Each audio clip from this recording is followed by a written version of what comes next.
Let's see if we can't do something about my boredom.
Well, boys, ain't that just how it goes? You try to get together with a group of your friends in an adventurous mood and go out adventuring, presumably, and the next thing you know, you fall in a pit and get attacked by goblins, son. How's anyone supposed to have a good time? Fighting goblins? The Goblin Slayer's not allowed to answer that question. You can hit Tommy all you want. All you're doing is making him more powerful. Luckily, goblins are fairly weak. Even a group of onion boys with knives can take out a group of goblins, son. It ain't no thing.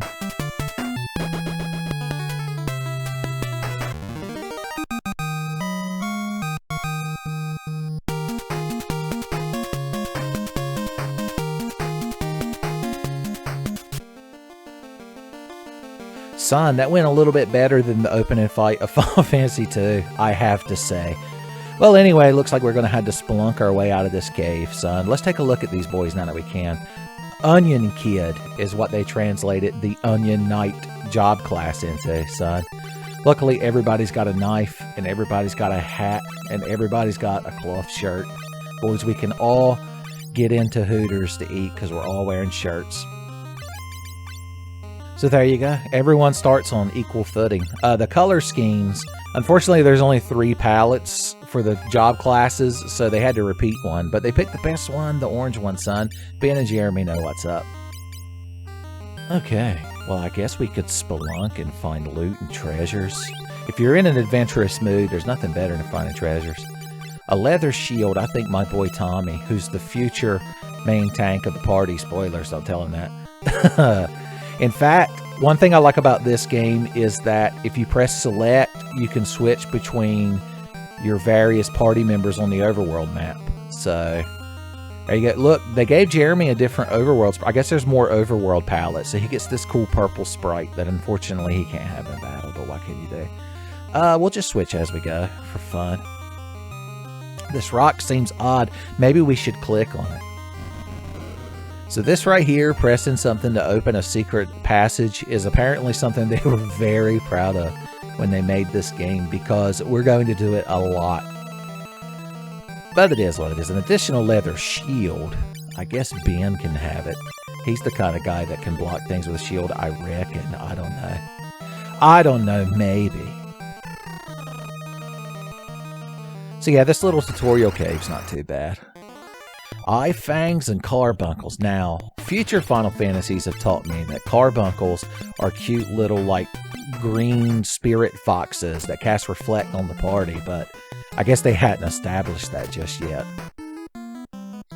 Eye fangs are tough. You can't just cut them with a knife and be done with it, son. Unless you put some pepper in it, son. Some piss and vinegar in your swing, you'll take them out.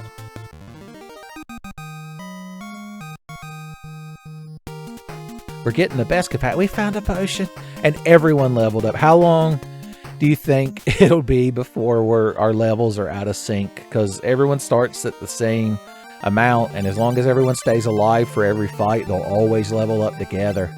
Son, onion boys that level up together stay together. Let's put Tommy in the front. The green onion boy. Son, you can't order soup from a Chinese restaurant without the green onion boy showing up. So I could strategically, you know, have characters attack different targets, because Final Fantasy 1 and 2 taught us that if we don't do that, we'll see the dreaded ineffective when they go to attack the empty spot. But spoilers, by the time they got to Final Fantasy 3, son, they finally figured out how to set them bits and variables and integers in the code. Good old Nasir finally learned. So now if your target is defeated before your turn, you'll automatically attack another one. I don't know if it's at random or what. The South Wind boys, Puma of Timon and Pumbaa, warned me to never be in the South Wind when he's around. I was going to say we never figured out why Timon got exiled, but I believe one of those weird Lion King sequels went into the rich lore, the Timon narrative. Okay, slap us around all you want, son. We're onion boys. We have layers, and one of those layers is cutting you to death with a knife. Oh yeah, everyone's equal when we're onion boys. I know what you're thinking, though. You're like, so surely you're not going to be onion boys the whole game. Is this like Final Fantasy 1? Sorry, I got choked up remembering Final Fantasy 1. You're like, is this like Final Fantasy 1? Or did you pick? Oh, hold on. We have to try drinking this random water we found. Probably Tommy recommended it. He seems like the least likely to be bothered by that. We got our HP and ME back. I accidentally skipped the box. I feel a power welling up inside me.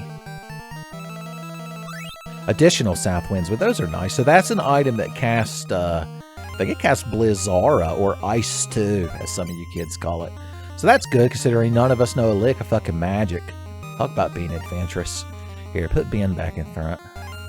Orange Armor Ben, they called him. Potions are good for restoring HP. It's a good thing. Alright, I feel like before we go through this door, we should make sure our loins are fairly guarded. So, anyone who's got a shield can stay in the front row. So the way this game's row system works, all four are likely to be attacked. It's not like Final Fantasy 1, where the first person up here had the most targeted towards them, and then this one the second, and then these two shared the final, like 12.5%.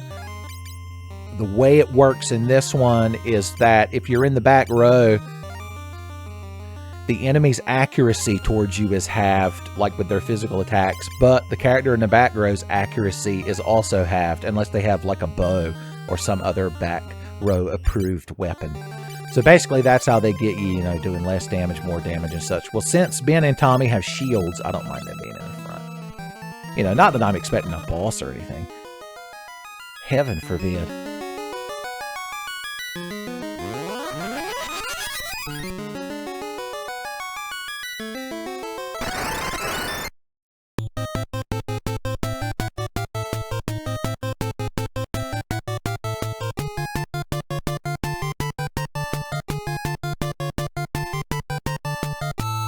Sorry, I was bobbing my head. Listen to this fat fucking boss music, son. Hell yeah. Alright, the boys in the front will attack, and the two boys in the back will throw Southwind. Because spoilers, this ornery turtle is weak to ice. It was very nice of them to give us two ice casting items right beforehand. So we're going to throw both of them at them. Up and at them. Oh yeah. Uh-huh. Oh no, see? Shield Boy Tommy. Nothing could stop him. And Jeremy did all the work.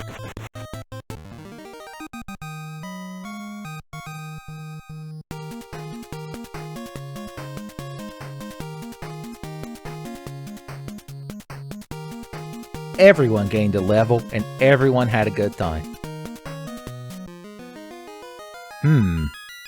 A crystal, huh? I see. I guess since it's a Final Fantasy game, we'll talk to the Wind Crystal. Jeez. We have been chosen. The last hope remaining in the Wind Crystal. That's disheartening to hear at the very beginning of an adventure. I thought we were just going to go out, have fun, share laughs, kill goblins. The balance of everything is crumbling. Great strength will be received from the crystals, son. Now I know how Fox McCloud feels.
Son, we've been officially sanctioned as the Light Warriors.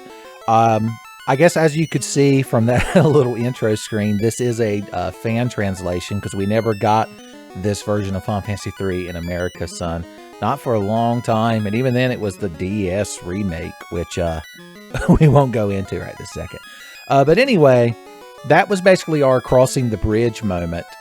So all the way up to here to fighting the land turtle was like in Final Fantasy I going up to the Temple of Fiends and kicking Garland in the dick and rescuing the princess. And then when you went over the bridge, that's when the title dropped. So we got kind of that same thing. Final Fantasy II's equivalent would be going up and getting Scott's ring and coming back and telling the princess that he died and said he never loved anybody. And then Minwoo joins your party. He's like, that's cold, brah.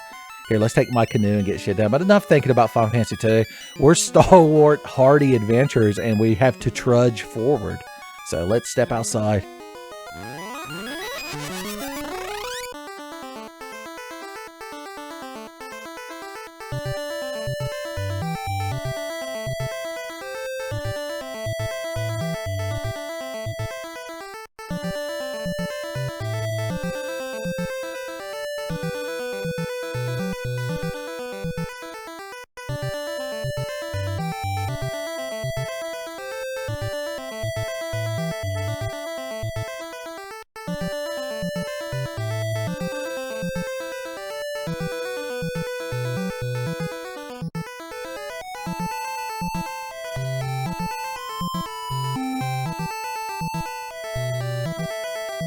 Alright, that's probably as indulgent as I could be. You know, I always want y'all to hear the map screen music uninterrupted for the first time.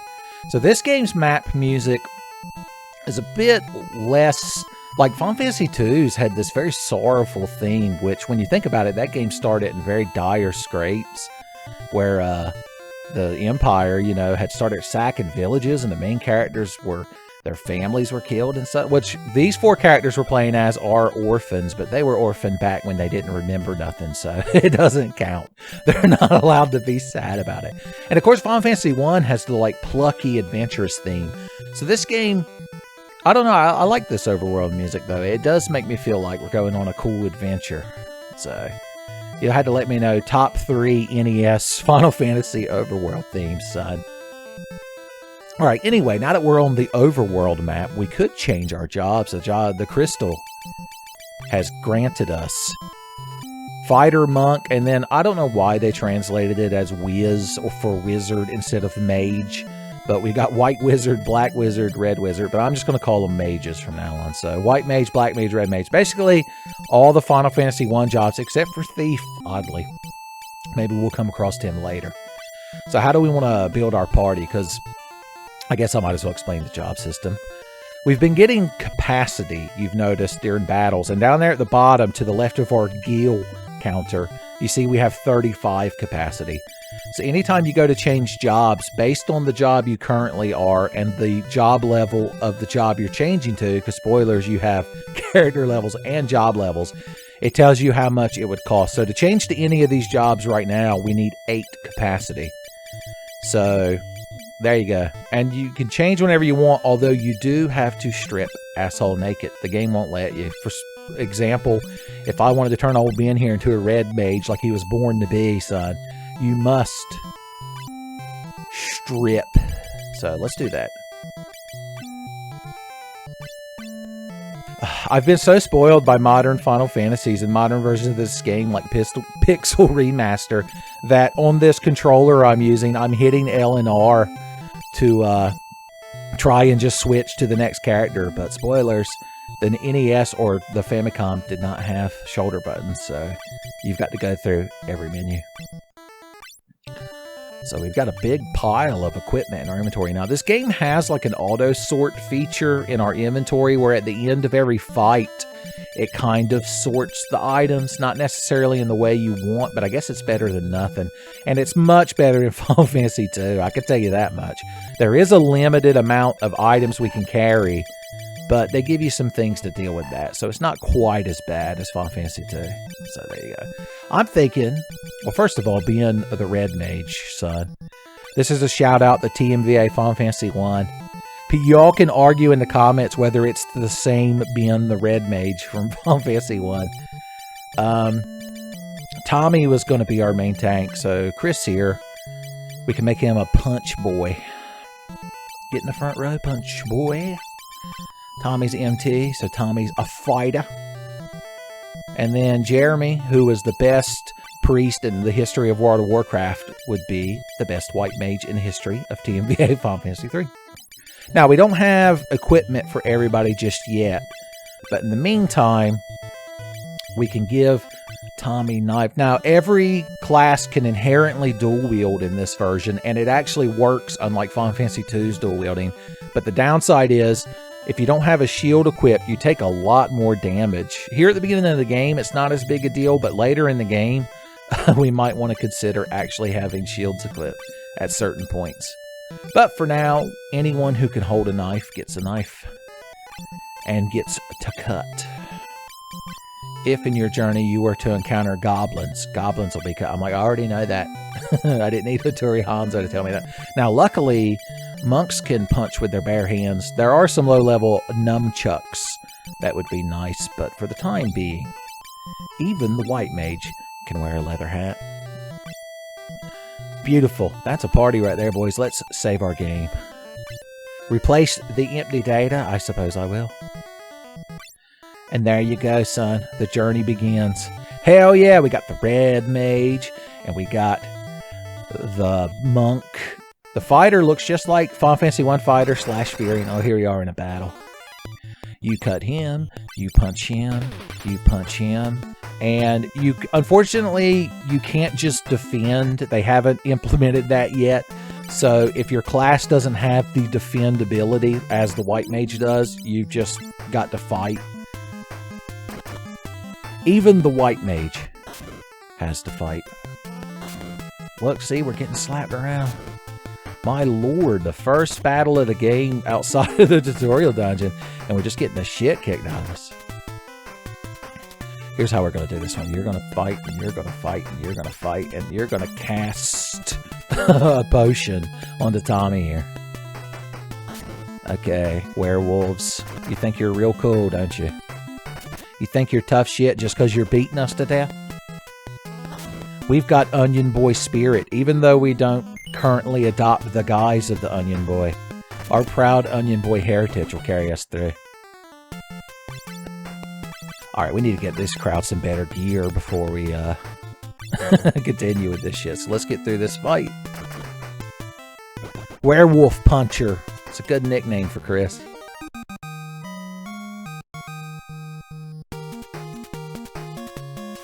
Alright, let's get to town. So this is If you saw in the prelude, this is the town where these 4 orphans who mysteriously, appeared here one day were raised. 4 brats! Do you not see that we're, cool warriors now? I have, long white hair. Boys, did you think we fell in a hyperbolic time chamber? Press B to use an item. Try using a potion on me. Okay, have a potion. Hot damn, son. He's got moxie and pizzazz. An echo herb. Well, I guess an echo herb might be worth more than a potion if we get silenced. Neat. So yeah, that's a little system they have in this game. Kind of like Final Fantasy II. We don't have the keyword system anymore. I don't believe any Final Fantasy outside of 2 uses that keyword system. But what we do have is, at certain places, we can use items like that. The Elder, huh? Are you the Elder? You look 900. You sense something happening. What's your first indication? The fact that we're all cool, snazzy adventurers now? Whatever. The Man Who Raised the Orphans, Top of the Elder. That's a long title. We're real excited. He's like, I knew the day you boys decided to become onion boys that your destiny was great. The crystals have chosen us. Don't let it go to waste. That's his way of saying that don't just quit in the middle of the game and go play something else. The power of darkness. One of the elders, Homak. Are you going to tell me about the ancient temple and the shrine of the silver monkey? How do you know how the job system works? You're not a light warrior. The crystal didn't choose you. Oh no, our adopted mother. She's like, please come back so I can make your shepherd's pie. Son. You do a lot of things for shepherd's pie. That's good shit. That's comfort food. So luckily they've got a spring here of HP and MP restoration. Oh, this ROM hack, by the way, lets us run like the Final Fantasy II ROM hack. So that's a good thing. And revivification. So there's most of the main towns have a spring that revives your characters, kind of like Final Fantasy II, so you don't have to pay for it. Neat. All right, now that we've exchanged some pleasantries, what did the crowd in town have to say? Oh, so not everybody gets to be healed. I guess that's why they still have an inn, which, spoilers, because we're such good friends with all the townsfolk and we grew up here, they let us stay at this inn for free. She's like, I know you could just walk over to the elder's house and drink from the water hose and get full health, so sleep for free.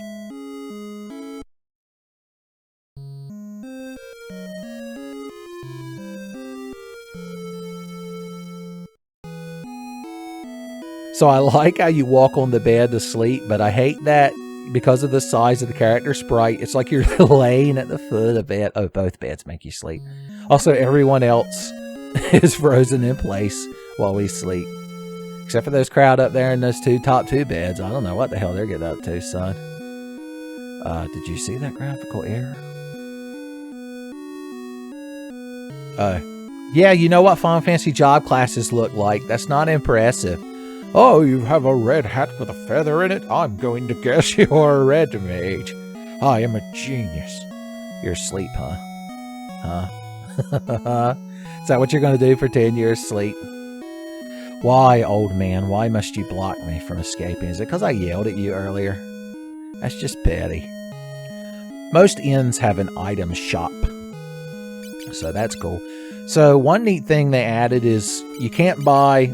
you can't select an exact number to buy from, but you can buy in quantities of 4 and 10. And when you buy these bulk amounts, you get a discount. So normally 4 potions would be 600 gil because they're 150 each. But if we clicked on 4, it'd be 540. And if we bought 10, it'd be 1202. I'll let you all maths, folks. The guy from Stand Up Maths who's always secretly watching Tenfey videos, I'll let him figure that out, the percentages.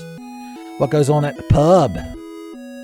You'll need antidotes and iron, not if I never get poisoned and blinded, idiot. What say you, saucy dancing lady?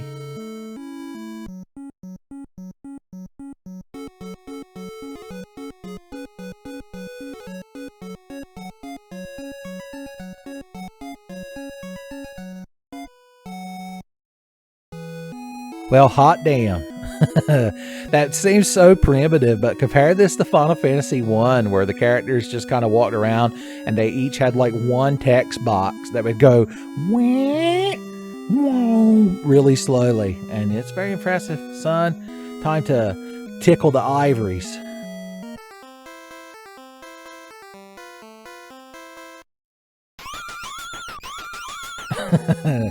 Remember this moment when we make it to Final Fantasy V. It becomes a little bit more relevant, if you can believe that.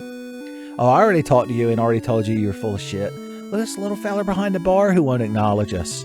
He's like, you're not 21? I'm like, but we're the Warriors of Light. We're like monks and fighters now. You telling me monks and fighters can't get a drink? Speaking of which, this Mohawk guy reminds me of the little dude in Provoca in Final Fantasy I, walking in front of the inn. Kanan. So you can't go home because of a rock slide.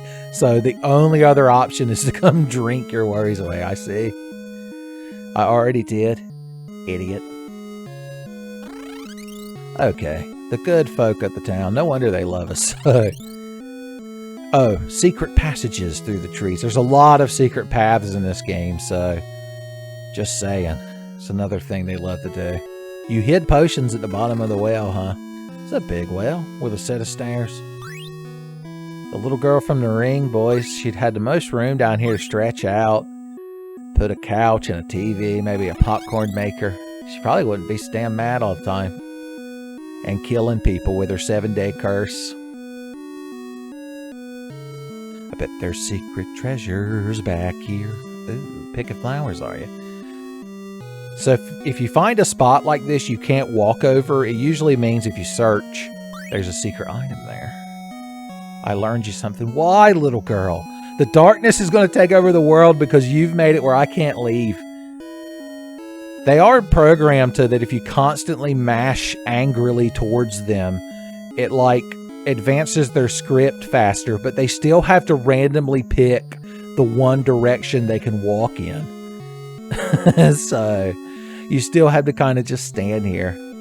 In all three of the NES Final Fantasies, they like never bothered to make the pathways at least 2 tiles wide. So you're constantly running into shit like this. Yeah, I know. I went into the cave and fought goblins and a turtle and carbuncles. Well, look at you hiding here in the grass like you're going to catch a Pokemon. I guess I better. Now, I could go in here and start buying gear for my characters, but there's a lot of free gear at the beginning of the game we can get. We just have to make it past monsters. Because spoilers, this path here that leads back to the storehouse has random encounters, if you can believe it. They're basically the same as the overworld map. Hey, maybe we'll get lucky. Make it all the way to the building. Wow, it's the first time this ever happened. When I've been playing this game to prepare myself. Candle farthest to the right. You crowd love your secret switches and doors, son. Can't get enough of them. Fine, I'll examine this candle. What a shock. Secret doors for me. Who could have guessed? Look at all this fat loot that y'all hid in case somebody in town became the Warriors of Light, unless Warriors of Light were declared. Well, there's a cure spell. So the way magic works in this game is it's basically items you find, and you can give it to any character regardless of their job, and they can hold 3 spells of each level, which, spoilers, there's not more than 3 spells of each level in each school of magic. But, you know, you have to be the class that can cast the spell to use it. So if I gave that to Jeremy or Ben, since Ben's a red mage, they would both be able to cast it. But as you can see, this uses the charges system from Final Fantasy 1, although it's not as bad as Final Fantasy 1 because they don't cap at 9, so you get a lot more uses. But yeah, a pure black or white mage is always going to have more casts than a red mage. It's just unfortunate. It's what you pay, the price you pay for that swagger, and also being able to equip swords. Although, ironically, we can't equip the longsword we just found. There are actually special red mage only swords in this game. We can't equip a dagger. You're like, is that a Final Fantasy 9 reference? I wouldn't know, because I always name the main female character of Final Fantasy 9 according to the story, not according to my ranking of the characters of Final Fantasy 9. Garnet, instead of giving her the nickname Dagger like they want you to. So this would be a good chance for him to have a shield and a weapon, but he's got 13 attack. If we were to give him just a knife in his offhand, it goes up to 22, and he hits more often. So you can change your hand equipment in battle, and unlike Final Fantasy II, you don't have to like have the item equipped. It's just whatever's in your item pool. So if we get into a desperate battle and we need Tommy to have a shield or Ben to have a shield, we can switch them in battle. And it's a free action, son. DMs hate it. DMs always hate free actions. All right, we found a leather armor. I'll put that on Chris here. We actually found 2 leather armors. I guess Ben can have one too. Tommy's real hardy and stout of character. It's like how Tommy, the real Tommy that Tommy is based on, a Tenfey fan favorite character / real person that I've known since elementary school. He refuses to ever wear a jacket or a coat no matter how cold it gets. So that's my excuse to not give him that leather armor. Astute, long-time Tenfey viewers will realize that our current party is based on the fan favorite Tenfey Dark Horse underdog video, everybody'stommy.net. So there you go, a little fun trivia. Oh no, not a battle. We've got like good gear and shit now. Remember, we can just pile everybody on the same enemy since they'll switch their targets now. Boom, boom. Wolf Puncher Chris. So the monk class, the higher, as you level it up, he'll start hitting more. I believe, according to the ancient texts, the same ancient texts from Final Fantasy II also have a section on Final Fantasy III, if you're wondering. Any knowledge I've gleaned from this game is basically from there. I believe they said around level 17 is where the monk class would be better off barehanded versus the various nunchucks and Tenfey batons and such that you find. So there you go. Just a little bit of knowledge. Hell yeah. We're much hardier these days. Level up, level up, level up, level up. You love to see it. Throw a fat heel on all of us, my good man. Boom. You might as well throw 2 fat heels on us. One convenient thing is you have this swap command, because if you change your character, like let's say I wanted to level Chris as a white mage and let Jeremy be like a monk or another class just to get some job levels, you can just swap all equipped magic between 2 characters. Oh, and you can unequip the magic and put it back in your inventory. So it's not like that cure is permanently on Jeremy like it would have been in Final Fantasy 1 or 2. I can move it around as I need it. So if we were in a dungeon and I used up all of Jeremy's cure charges and Ben still had level 1 charges, I could move the cure over to him and start curing as well. Although, spoilers, we're going to come across more than one, cure smell. So we shouldn't have to do that. But it's nice to have that option. Killer bees. I'm getting a Final Fantasy II opening area vibe off of these guys. And of course, I haven't even mentioned it because it seems fairly straightforward and obvious, but I guess I should officially mention it. We're no longer using Final Fantasy II's leveling system. Because spoilers, no main Final Fantasy game will ever use that leveling system again. Now, the Saga series, which Final Fantasy II basically was the prototype of. And the guy that made Final Fantasy II, I'm pretty sure he went on to make Saga. They can use that leveling system where you gain stats based on the skills you use and such. But in this game, we just gain levels. Around here, we just gain level. Now, I believe your job class does affect how like your HP and stuff grows. Although, if you are to change from like a monk to a white mage, it's not like your max HP would, stay the same. But if you wanted to min-max in this game, you could like constantly monitor your XP to next level. And right before a character levels, change them to one with higher vitality like monk or one of the future jobs that I won't spoil for y'all. But I'm not going to worry about that. It's really not super difficult. Thought maybe they hit a potion over here. Seems like kind of place. Look, there's that little girl, our arch nemesis son. She's respawned. Okay. So what are we missing as far as gear? It'd be nice for Jeremy to have a melee weapon for when he wants to swing about. But once again, before we buy anything, unfortunately they don't sell cure magic here. In fact, I think the only magic they sell here is pure, which is like an antidote. We might as well buy one and give it to Jeremy so he can say he diversified his white magic portfolio. But if we're in a situation where we're having to cast pure, son, times are tough. How many potions we got these days? 9. That's pretty good. Let's get our free heals from the Sippin' Spring. Ooh. The good stuff. I bet it is real refreshing water. It's like the water they drank in the restaurant in JoJo's Part 4 that the Italian chef guy owned. I don't remember his name, but I believe his stand was named Pearl Jam. So there you go. That's, if you don't know anything about JoJo, you're probably like, yeah, it probably makes sense. All right, so we want to go back into the Altair cave because there's actually parts we haven't explored yet. Spoilers, there's a secret wall right here. Boom, 1,000 gil, boom, 1,000. These boys walked right past 2 Gs. Everyone fights. Everyone fights. Unfortunately, we haven't found any black magic yet, so I can't AoE. We're just going to have to slap all the mobs to death. Tommy refusing to give a fuck as he has the shit beat out of him. Now, you can change rows in battle by pressing left or right. Like right now, if I press right twice and confirmed, then Tommy's action would be to move to the back row. But it's not a free action. So GM's salivating at the thought of you using one of your actions. Dying for you to roll a 1 so that they can throw you out of their house.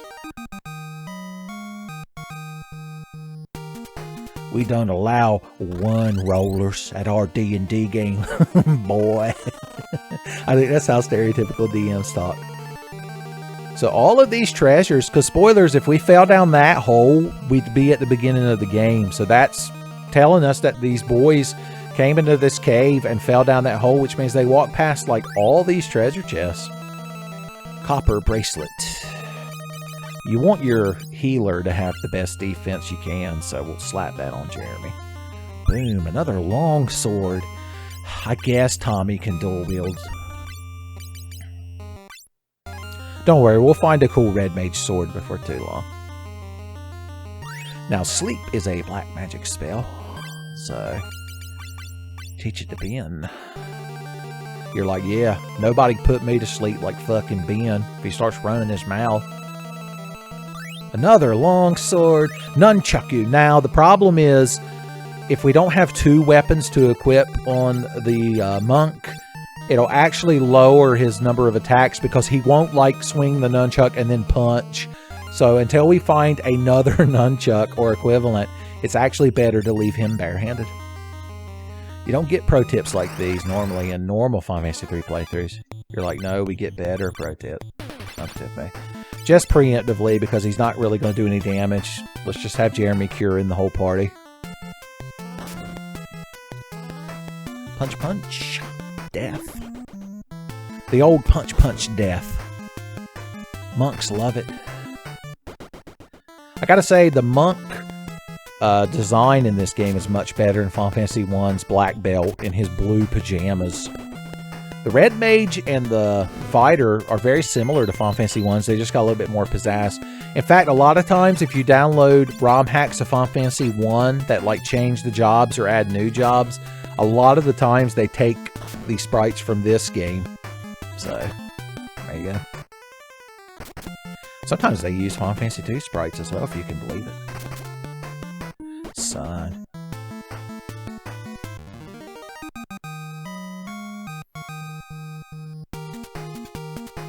Also, it just now dawned on me that the red mage and the fighter are wearing Sonic the Hedgehog style shoes. So, don't let that affect your fan art.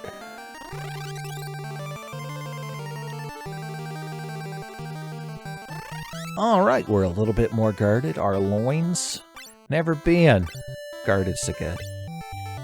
Okay, in the meantime, I was going to say I was going to pop in here and get another nunchuck for Chris. We are going to come across another monk, monk weapon, but let's see. They're only 60. And we might as well get a staff for Jeremy. Shit, we might as well get two, because even the white mage can dual wield. It's not usually the best. Although you find staves later that can cast spells in battle for free, so that would be a good chance to have a different staff in each hand. It would serve a purpose. Nunchaku. Cool. Alright. Okay. I'm tempted to buy some more copper bracelets. I don't know how many we're going to find. Let's see how cheap they are. Oh yeah, they're so fucking cheap. Let's just get one for every... Oh! I just realized that the monk and the fighter are too good for copper. I don't remember who. I think Tommy is the only one without leather armor on. But we talked him up real big earlier about how he's too good for it. So we just won't give him one. So, boom. There we go. Everyone's real hardy. Everyone's real stout.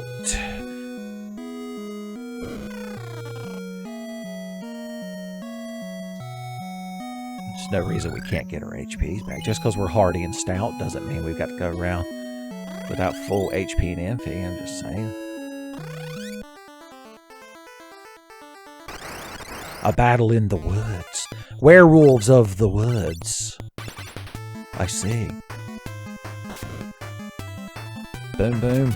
Why miss your first attack with nunchucks and you missed? Well, Jeremy's in the back row. He has an excuse. So Tommy would have probably one-shot one of those werewolves. So that's... You can have all your characters pile on the same enemy, but it's more strategic, to point characters that could potentially one-shot an enemy at another one, just so you don't waste a turn. There's still strategy. Well, look at this town next to this neat desert. Kind of place where a person ought to save their game.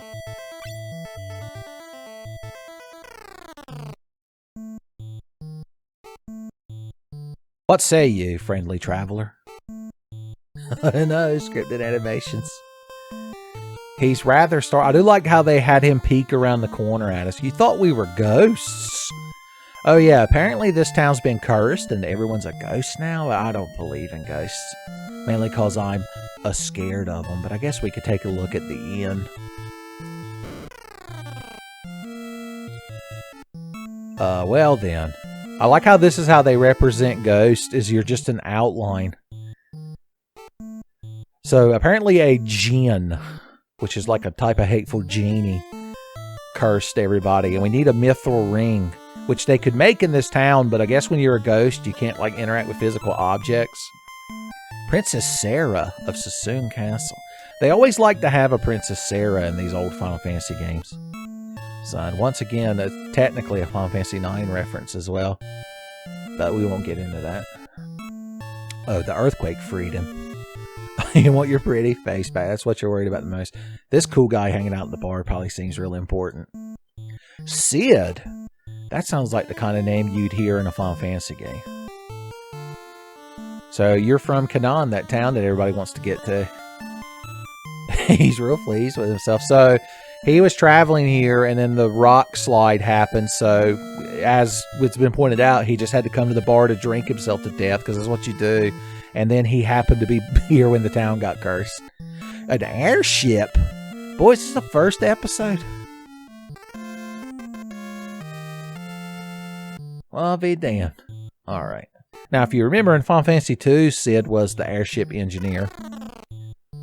And there wasn't technically a Sid in Final Fantasy I, although the future games and remakes kind of retcon it, so that one of the Lufinish, the ancient civilization that the Sky Warriors came from, in Final Fantasy 1 was named Sid, and he invented the airship, but that's like revisionist nonsense, son. Before we leave town, let's see if you can all hide any cool shit over here in the woods. Cool shit woods, they call it. Hell yeah. A staff. And here I have bought staffs like a chump.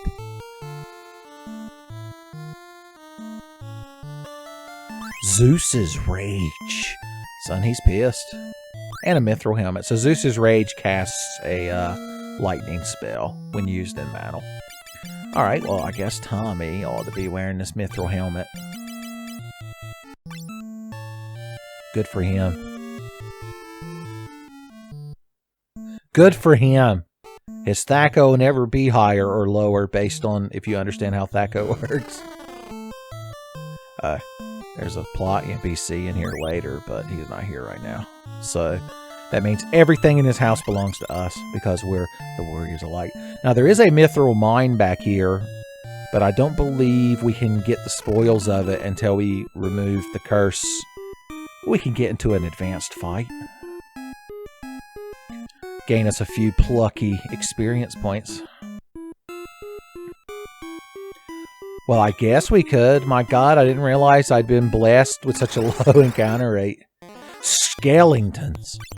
Now, here's the nice thing about undead, is they hate holy magic.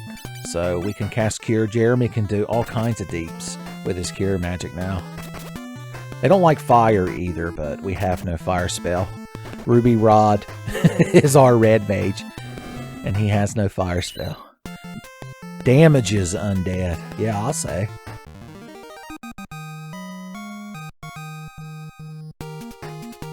Hell yeah. Fat levels, baby. Fat levels. Alright, that was fun. Laughs were shared, etc. Can we sleep at the inn for free? I mean, everyone's a ghost. The most they could do is stand at the foot of our bed and make us think we have sleep paralysis. Hell yeah. When everyone's a ghost, everything's free. That's what they call a ghost scarcity society. Okay. Ho ho ho, you said the same thing. Oh, it's even playing the fanfare twice. I see. His flag wasn't updated. His doom flag. The desert, huh? Final Fantasy 1 had an airship in a desert, if you remember.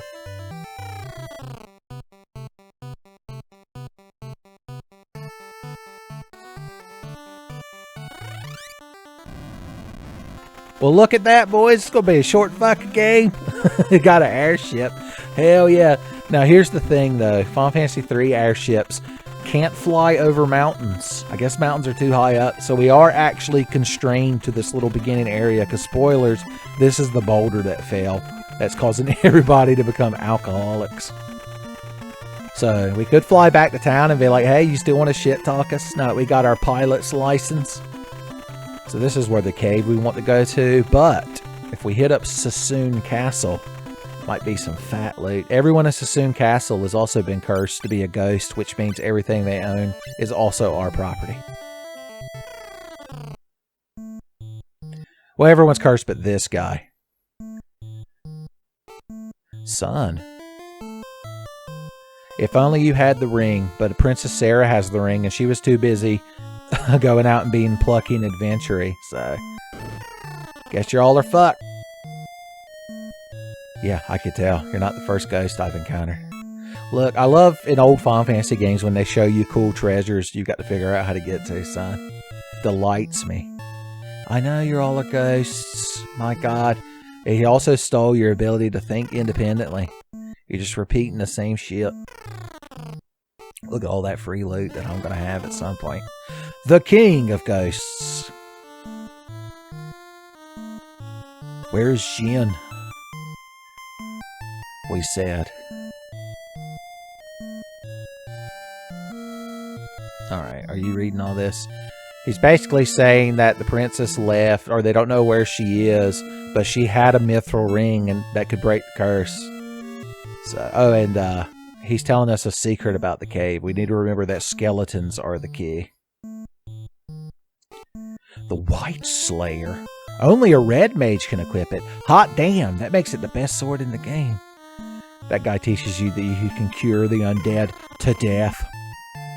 Alright, if you're wondering how to get all these lovely items, you just walk through this wall and then you step outside into the void. Like the Strong Bad Email virus. It's cold out here, son. Alright, let's go upstairs first. Oh yeah.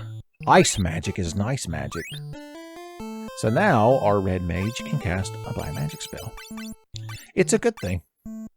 I still wish I had fire because we're going to go up against a lot of undead.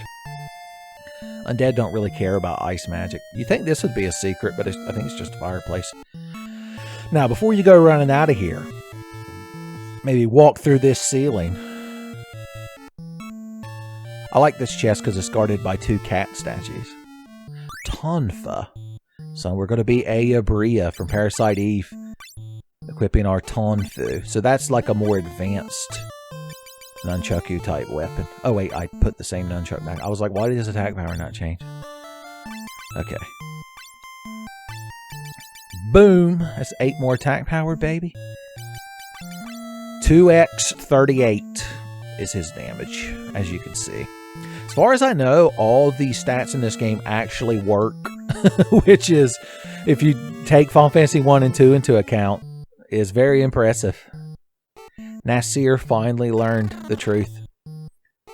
Alright, and of course if we go downstairs, we can get these chests that we saw earlier. Cash money for me. It's just the king paying us preemptively. Now this is where we need to throw the mithril ring to break the curse. But I ain't got no mithril ring. I've already done a Ruby Rod reference from the Fifth Element, so I can't point out the fact that if Corbin Dallas were to put him in front of the spring, he'd be like, Corbin, man, I have no mithril ring. I gotta meet Princess Sarah. So there are 2 towers here that have loot in them, but they also have monsters in them. I guess they just keep monsters in their towers. Why not? If monsters can be in my pocket, it could be my towers. Holy arrows. Wooden arrows. If I had a bow, I suppose I could do something with that. So this is Princess Sarah's bedroom. Which means she wanted us to have all these things. Why can't I read her diary? Let's sleep in the princess's bed. Let's. When she finally gets back from her adventure, she's going to be like, why does my bed smell like 4 musky onion boys? Something is rotten. It's not our fault. We're out here in leather armor fighting monsters, Jesus. I mean, we all use deodorant, I assume.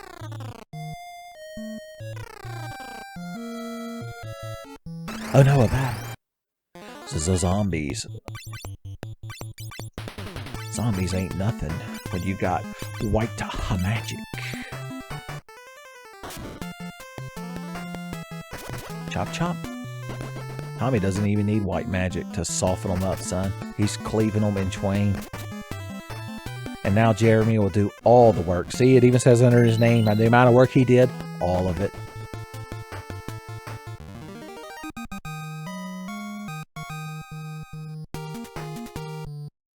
More holy arrows. More wooden arrows. So Tommy the fighter could equip that bow and sit in the back row and shoot holy arrows. Because the way it works is you have a certain amount. So you equip the bow in your main hand and the arrows in your offhand. And you shoot them one at a time. So that's kind of cool. But I think the red mage might be able to use the bow too. I know the black mage can use like the lowest level bows, which is nice because it gives him something to do if he runs out of charges. Alright, this is where the White Slayer is, but I just want to make sure everyone's real healthy for no particular reason before we interact with that box. Put Ben in the back row. Once again, for no particular reason. A monster appeared.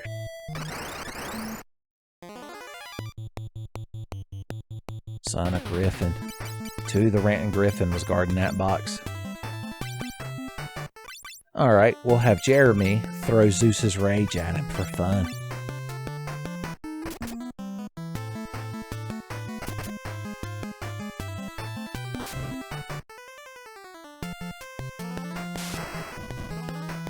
As always, Jeremy did all the work.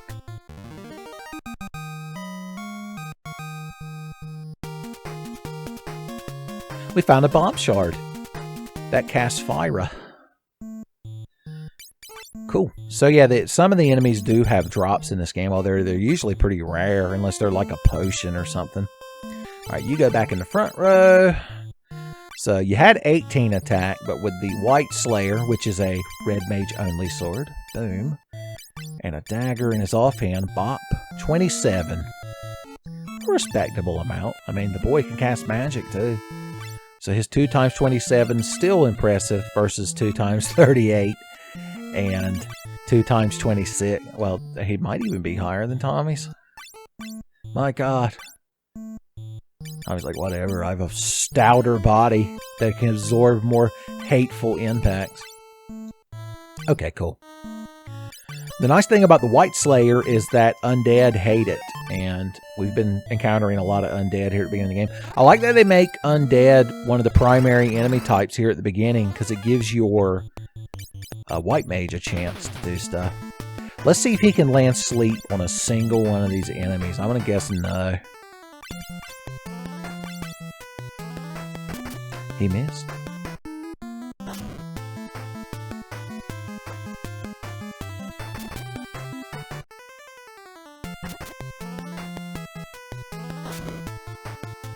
I'm going to guess not one sleep spell is going to connect. We got one of them, boys. He's asleep, as it said. Alright, let's do this shit.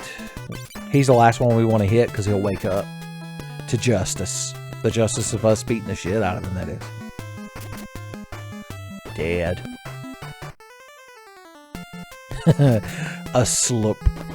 I feel like the word asleep would fit in that box. Thankfully, Jeremy didn't hit the sleeping one. Let sleeping, gangly eyeball plant monsters lie, as the proverb says.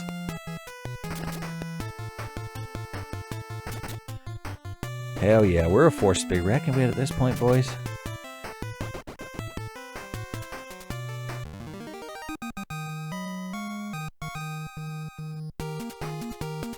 Alright, how close are we to the next level?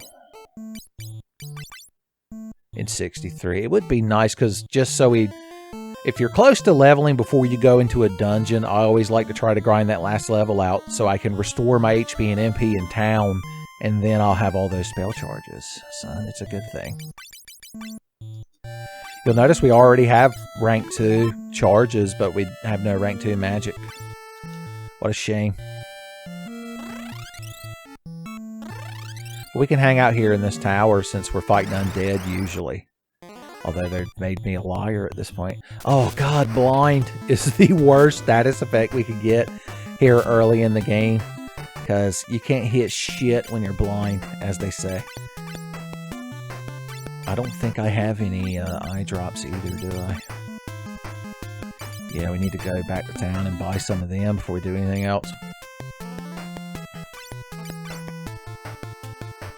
Ineffective. Ice to meet you, Red Wisp. Goodbye.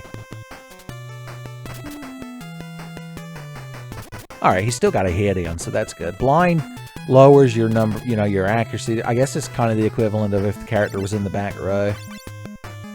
You get that halved accuracy.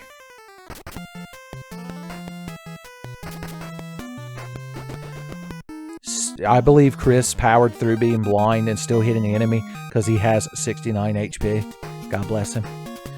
Alright, we should be so close to leveling too. Fuck it. Don't forget, we got a damn airship. So, if we wanted to go from the dungeon back to town, it's not like we have to fight random battles. Now, unfortunately, our status won't be restored by the spring, so we are going to have to use an eye drop if we ever want Chris to stop being blind. Buy 10 eye drops. Buy 4 antidotes.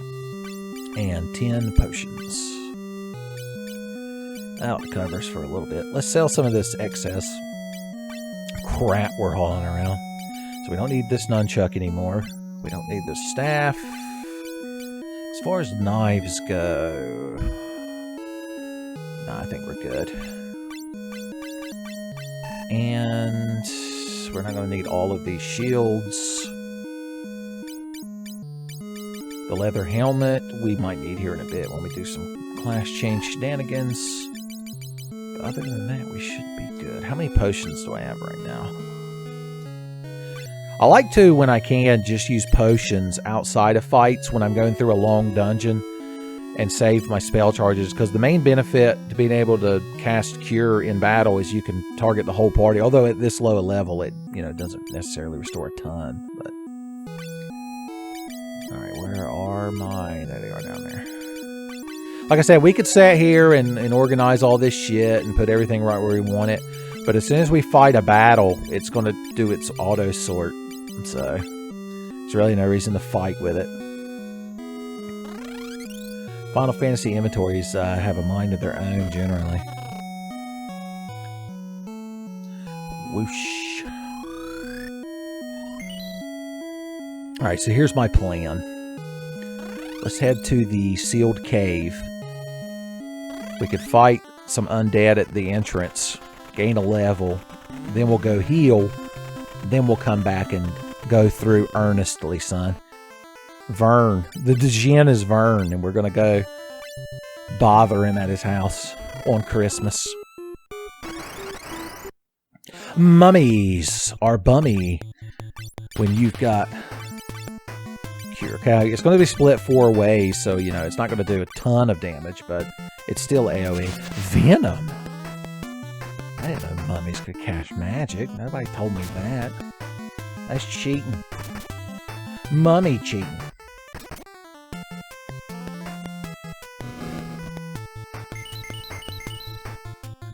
Hey, that's respectable damage.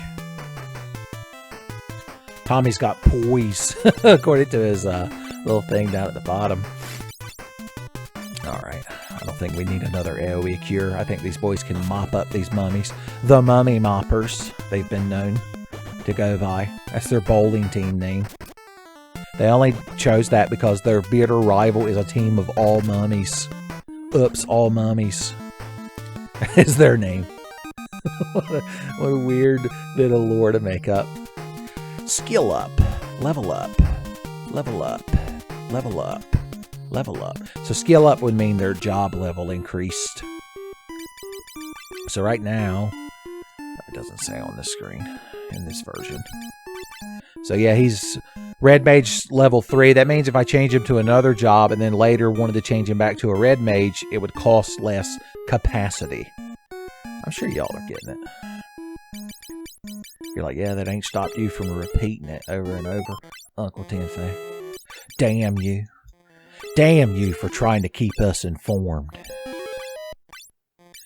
We're about to go restore HP and MP, so we might as well burn them cures. Alright, quick little detour at the spring.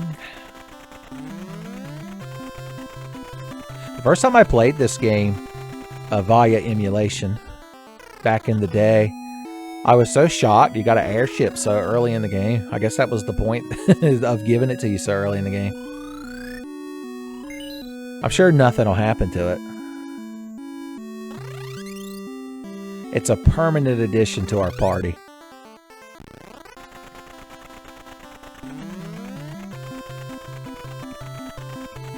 Don't land right in front of it because I want to step and then save. Save complete. Alright, let's go in here and take care of this place real quick. We just have to manage our resources. We have 11 castings of Cure and potentially 7 more if we need them. And we got plenty of potions. If we get blinded more than 9 times, I'm just going to be mad. Blind is bad for your spellcasters too, because I believe they can miss their spells if they're blind. So, it's a bad thing all around. Mummies. Mummies are bummy when you have a white mage. It's hard to see because of the refresh rate of this emulator I'm playing this on and the way it's being captured, but like right then I saw the hands for a split second. I'm assuming in the recording that y'all won't be able to see them either, but you never know. See, right then Tommy got the shit knocked out of him because he doesn't have a shield. How did you miss? Why did you miss? You're tearing me apart, Tommy. Cure. So the less targets your magic has to be split across the... oh yeah, don't forget he's got the White Slayer. So he should be attacking hardier targets. The more damage it does. So that's something to keep in mind. Keep Tommy healthy, please. There you go. Damn you, Crown. These enemies must be in single digits HP. This is an example of not dividing your attacks correctly. This whole playthrough is just a PSA on how to properly manage your character's attacks in Final Fantasy. Don't be like me. You kids are still young. These kids can still do proper damage.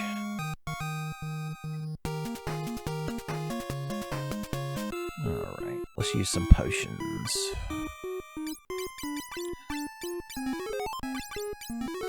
That's good. It's a good thing. Now, the only item we'll get that restores MP is elixirs. So, unfortunately, there are no ethers in this game. It's a damn shame. Oh yeah, one shot in the mummies, boys. I'm hoping Jeremy, since there's only 2 left, he can do all the work and finish them off. Oh yeah. Now that was an efficient turn. Order, battle. I didn't describe it efficiently, but what can you do? Potions for that boy. Okie dokie. Oh yeah, I forgot we can run.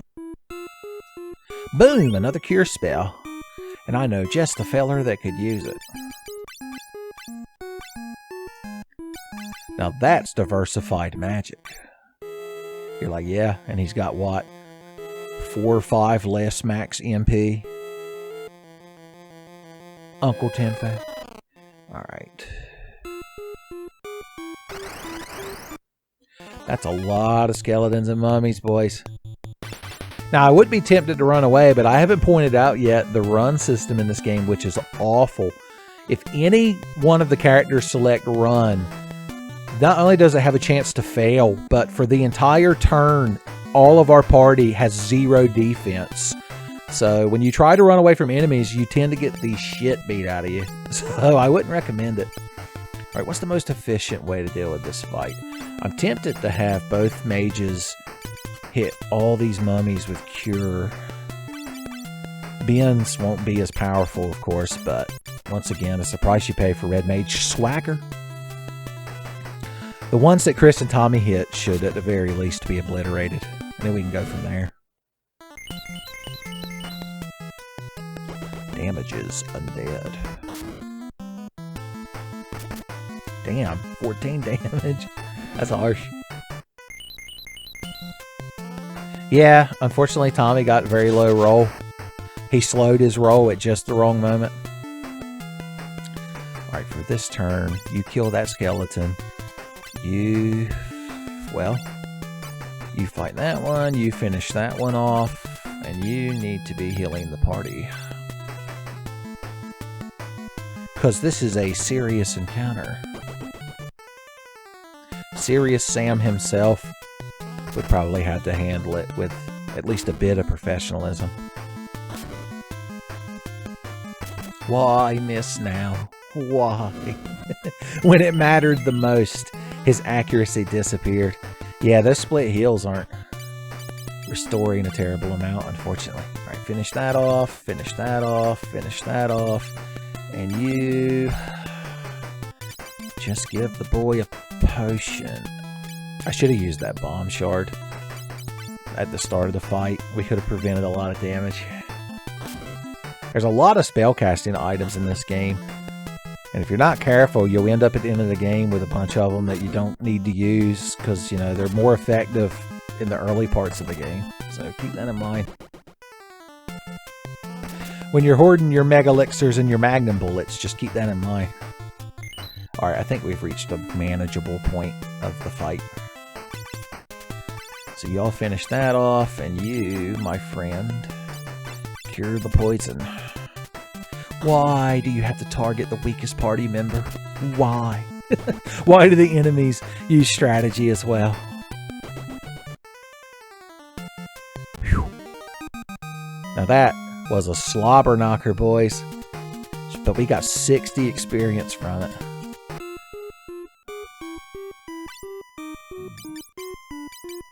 You ever tried to contemplate what gaining experience in an RPG like signifies? Like, I guess you're learning how to fight more efficiently so you do more damage, and I guess your body, you know, muscles get stronger, or your mind gets stronger if you're better at casting spells. Now remember, the king told us that the skeleton was the key. That's an excuse to find another quote-unquote hidden path. Well, I guess it was technically. Okay, these fucking things. I don't think they're weak to ice, and these aren't undead, unfortunately. So we may just need to go aboard them. I do wish the white mage had the defend option. Ooh, first strike. Cursed coins. So are they like just real big coins that are like flying at us? And that's why they hurt you? Lurorwai. That's easy to pronounce.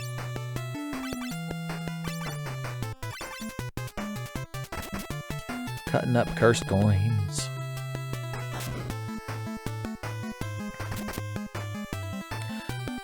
Jesus, Tommy.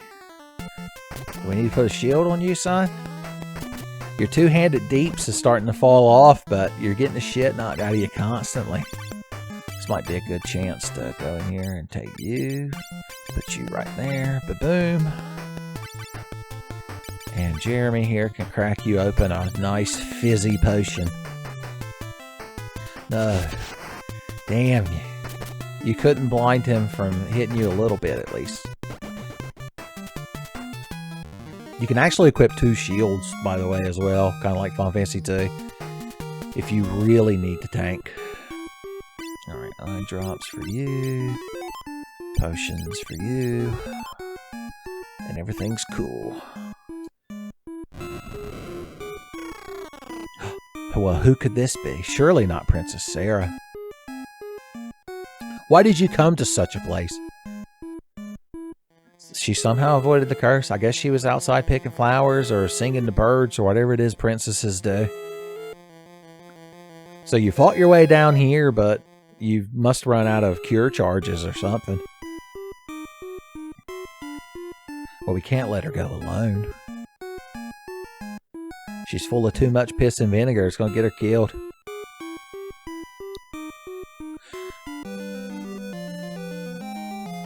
So she joined the party. So what that means is she's going to be following us. There are several NPCs that join the party like this. She doesn't help you in battle, although she does appear there on the status screen. But we can talk to her. I'm Ben. She must have never watched any Tenfey videos. She's never heard of me. Oh yeah, I guess we could be letting the other characters. Jeremy's doing all the work. Why not put him at the front? How often do you get to see your white mage on the world map? Well, I'm going to consult the ancient text here. Make sure I'm not wandering around to the wrong part of town and getting into some serious shit. Fight. Fight. Fight. Fight. He glared at him and he passed out. How the hell does a coin glare at you? None of this is adding up. My ludonarrative dissonance shattered. Everyone's asleep. I don't like that. That's not a good thing. At least you woke Ben up. You didn't? He slept through getting the shit knocked out of him. Jeremy, you need to wake that boy up. Woke up. Can't blind somebody in a coma. Well, Jeremy fell asleep too. How wonderful. What a wonderful turn of events we've encountered. Alright, he should be able to one-shot that one, hopefully.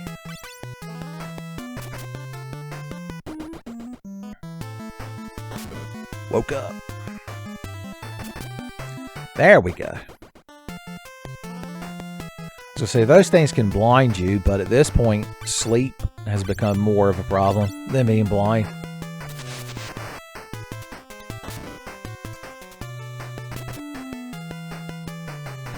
Can't hit nothing. Yeah, I didn't expect the Red Mage to be our main deep, son. Almost like it's the best Final Fantasy class. What class could we possibly gain later in the game that'll be cooler? You'd had to be some kind of armored knight with a spear that jumps up in the air, but that's just some nonsense that I made up.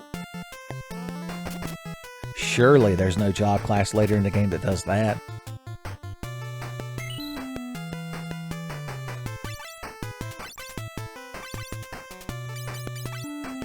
Potion boy. Jeremy went first. He likes to make sure everybody gets a sip of the potion.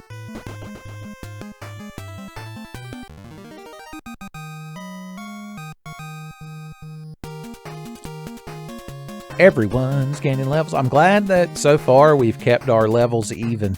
I don't believe by the end of the game that's going to be the case. So let's enjoy it while we can. Okay.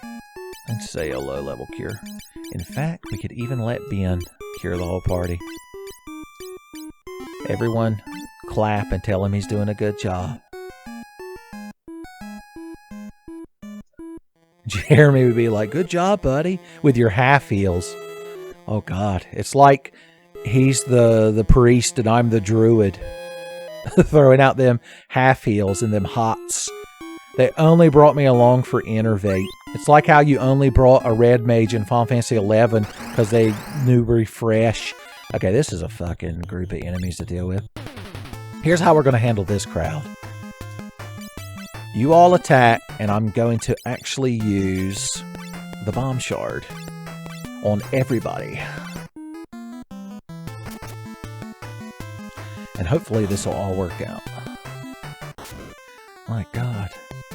Tommy got a fat crit with his one-hit sword. Bomb shard. Boom, boom, boom, boom, boom. That's damage. Jeremy almost did all the work. Then there was one. The last mummy survivor. Stalks his prey in the night. Even one-hand Tommy could kill him.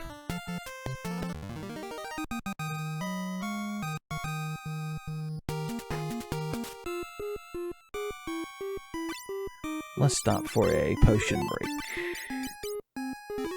We got enough potions that we can be indulgent with them because spoilers were coming up on the end of the dungeon. What say you, Princess Sarah?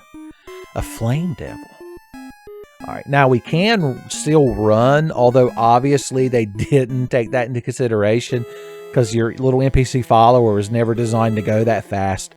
So if you start running while one's following you, you get really far ahead, and sometimes they could like get clipped inside the walls and shit. Not that it really matters, but it's just funny.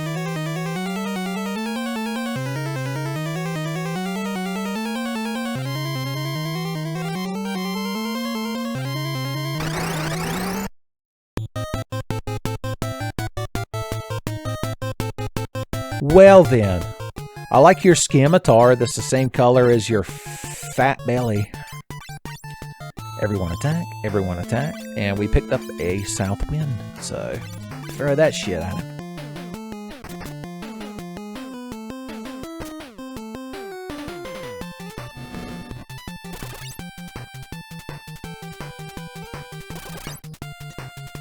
I thought for sure Jeremy would finish him off, having done all the work, obviously.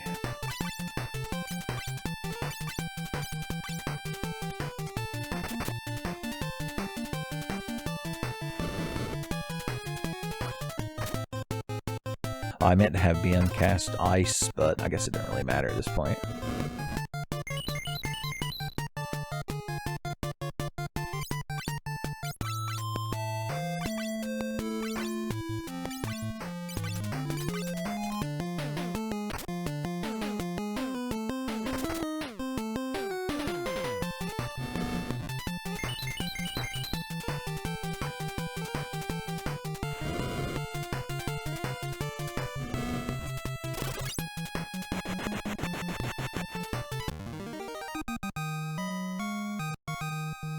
Well, well, well. Somehow we scraped out a victory. I like that his little overworld sprite is just him flexing in fear.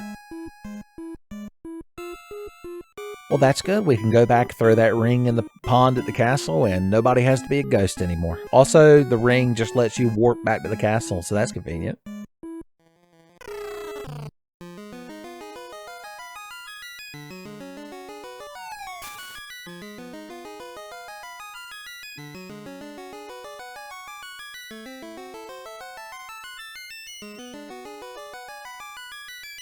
Sure thing, princess. We'll always remember you.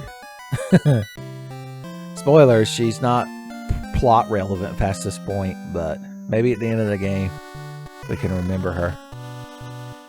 Alright, well, first of all, Ben did all the work by finishing the gin off, so he should be at the front of the party. And the king has blessed us with a canoe. In Final Fantasy games, getting a canoe is a big fucking deal, son. You mean the White Slayer I'm currently wielding? Did she? Did Sarah really want to see us? I guess we could go visit her in her bedroom. She'll be like, where's all my stuff? Who's been reading my diary? Have we been full healed? No, we haven't. Let's go to bed.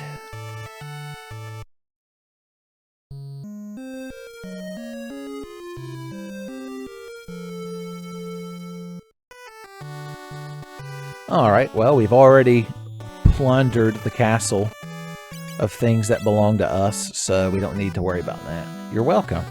You're welcome. I see not being ghost hasn't given you all any expanded vocabulary, unfortunately.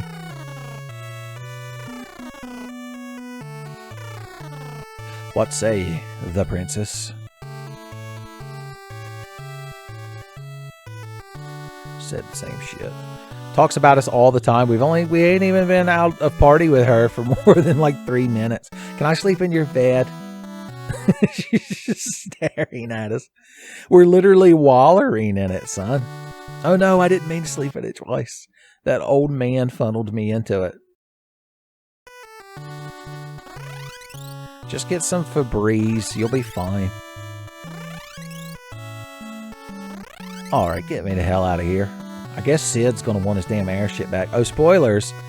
One of the drawbacks to being warped here is that our airship is still over there in front of the cave entrance. So, luckily, the king gave us a magical folding canoe, which doesn't take up an inventory slot. So, already better than Final Fantasy II. Guess we'll trudge back to our early game airship. I think you can still get in battles in the rivers in this game. Why tempt it?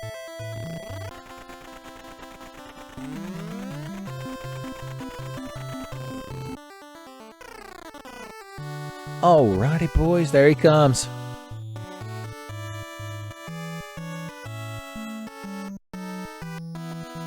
Not Granny. We gotta get him home to Mizra's Sid, son. I'm Sid, I invented the airship, I'm famous. Apparently he knows about the future of Final Fantasy. And how there's always a Sid.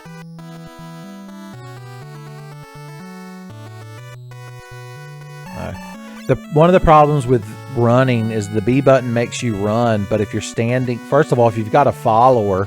Like right now, if I did want to run around town, I have to hold B, which is going to make me talk to Sid. And then I need to be like... There we go. Now I have to keep B held down, and then, like I said, as I run around, he's going to get hung in the walls and shit. But the other downside is if you're near an NPC and you press B, it brings up the item menu. So, just saying, there are some drawbacks to patching in a run feature. But most of the time, we're going to be alone, so we can run all we want. Mithril, you say. Hey, here's this guy we talked about earlier. He's going to go install a mithril bow on the airship. Apparently, that don't take long.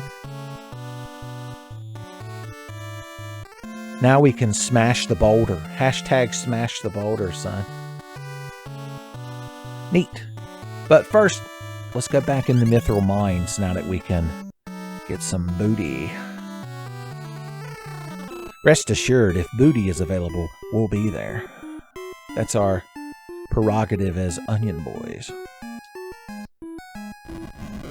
So yeah, that switch we just pressed, I don't believe it's pressable before you uncurse the down, or else I would have come down here preemptively and done this shit. Why? Why must you blind my boys? Yeah, he already had fairly low accuracy with his one sword and his shield. Death. Use this in battle, just so if Jeremy goes first, I don't have to open the menu. Oh, I was so excited for Jeremy to go first.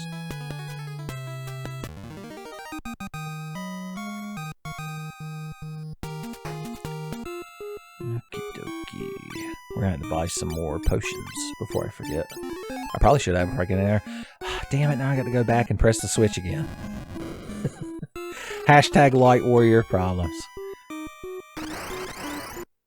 Hey, there's a solid fucking mess of y'all. You attack that, you attack that, you attack that, and you... So one nice thing is, if you scroll all the way to the left, it makes you target everything. Although, once again, the hands, the refresh rate and such, you probably can't tell that. Oh, it switched. But if you go up on one particular type of enemy that there's more than one of, it'll actually only target that group. So that's useful if some of the enemies are weak to an element and some aren't. Or if you just want to divide your spell between less targets, which is what we're doing right now. I figured Ben ought to one-shot that zombie in the back with his White Slayer. Oh no, Jeremy's blind. His spells might miss. And that's not a good thing. Damn it. That's what I get for talking him up. Yeah, he missed 2 of them outright. Damn. Oh well. Any old skeleton in the storm, as they say. Tell you what, why don't you eye drop yourself? 69, dude. If this was my custom JRPG, we would have lucky 69's fever right now. Or maybe you can only get that if you have 69, 69. Why can't you hit? You're not even blinded. You just refuse to hit that dude in the back to spite me. That must be the reason. Fine, you attack that, you attack... Actually, you attack that, that, and you just cure that one directly.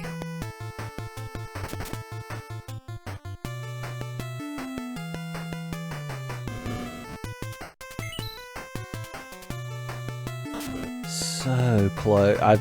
This is the problem when you're trying to like min-max your targeting, is you end up in this scenario where you're not doing enough damage to kill any single enemy, and so you end up taking even more damage because of it. Especially when your red mage misses 3 fucking turns in a row for no excusable reason.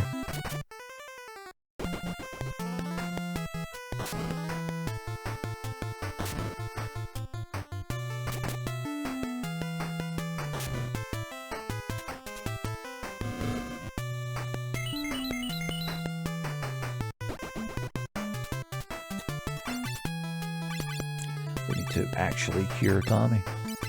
I guess I could cast a cure spell on one of my party members instead.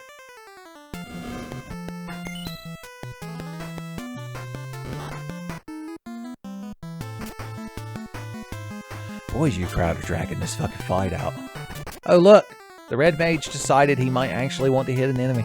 I like how when he's doing bad, I refer to him as the red mage. Or when he's doing good, I'm like, my boy Ben. God bless him. He's just a scrappy feller. Finally.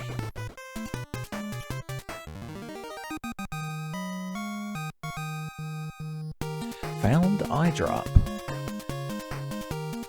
Well, everyone got a job. Skill up. Alright, I'm gonna have this boy up here. Get everyone's HPs up.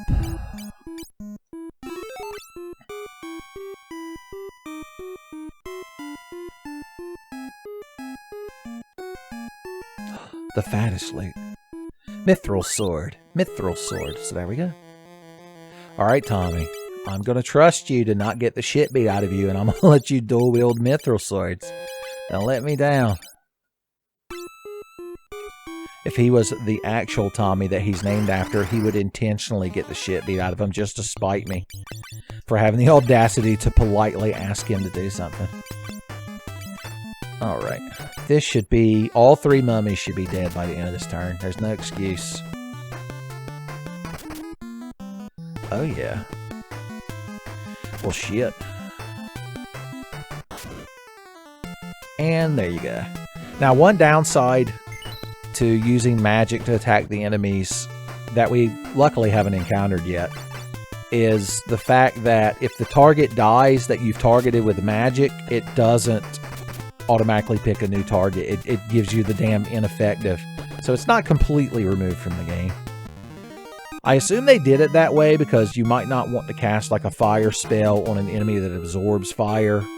So they just made it miss instead. I don't know if that's better or not. Some of them red mage heals. So we've left Sid in the dust. Somehow he beat us to the door. Okay. If you click on an NPC by accident and click to use an item on them, if it's not, you know, an item that the NPC actually requires, it doesn't do anything. So you don't inadvertently throw items away. We should have gone by the magic shop before we went in there because, spoilers, this place sells fire magic. Let's buy a... should we get a 4-pack? We've got ice. We could buy 3 fire. How much would 3 fire spells be? Just 300. That ought to work too. 3. Might use those later, I'm just saying. For no particular reason. In the meantime, we can take sleep off of him because I'd like to use that more often, but it just has such low accuracy. Maybe an actual black mage could hit with it better, but we might just not never have a black mage in our party. Okay, and if we pop over to the weapon shop, we could have bought mithril swords, but luckily we already had those. As far as mithril rods go, buy at least 1. Boom. And a mithril knife would be a good offhand weapon for the red mage. Let's take that off, give you mithril, boom. Take one of your stabs off, give you the mithril rod, pop.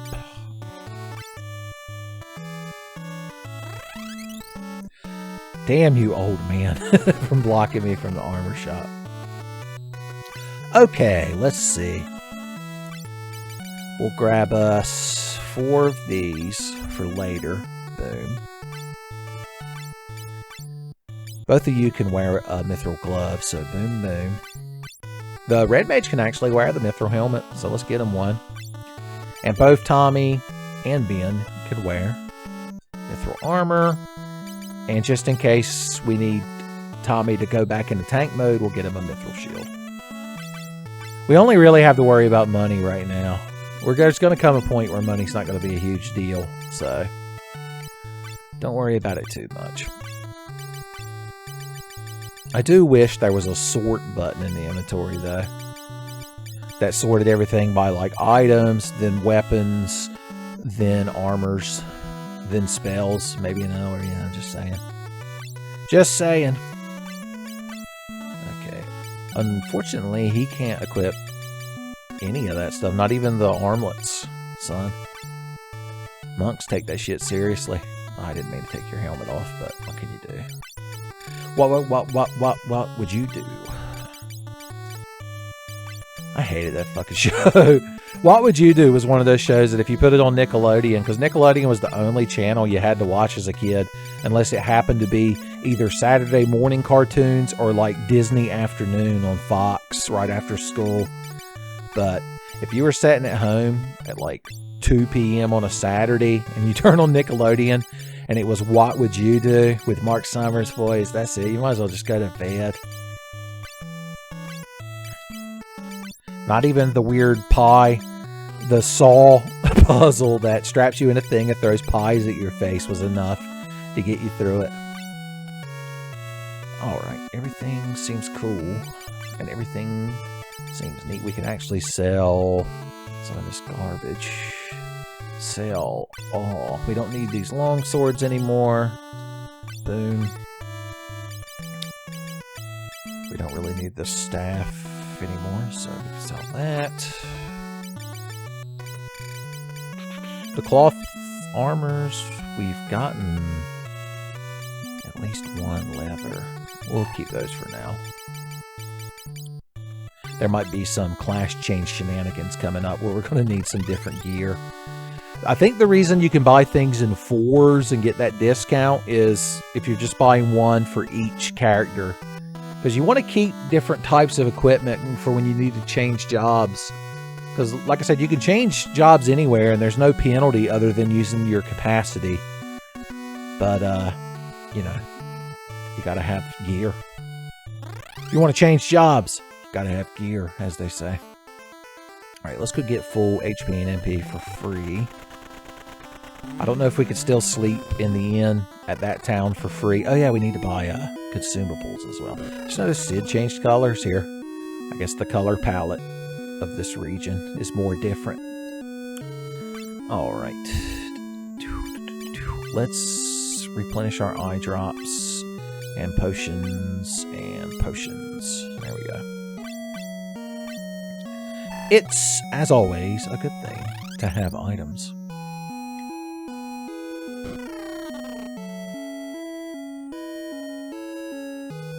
Sid disappeared into the walls. We ran in here and healed fast. His color palette keeps changing. Sid, you gotta fit clothes. Is Master Betty from Kung Pao here? Changing the color of your clothes.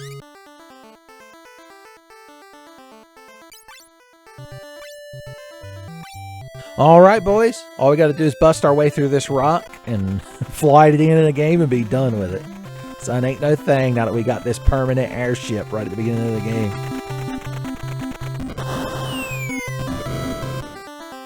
Well, I'll be damned. So basically, we got Sid's airship, upgraded it, and just ran it into a boulder like it was Leva's shell, and we were sacrificing the epoch.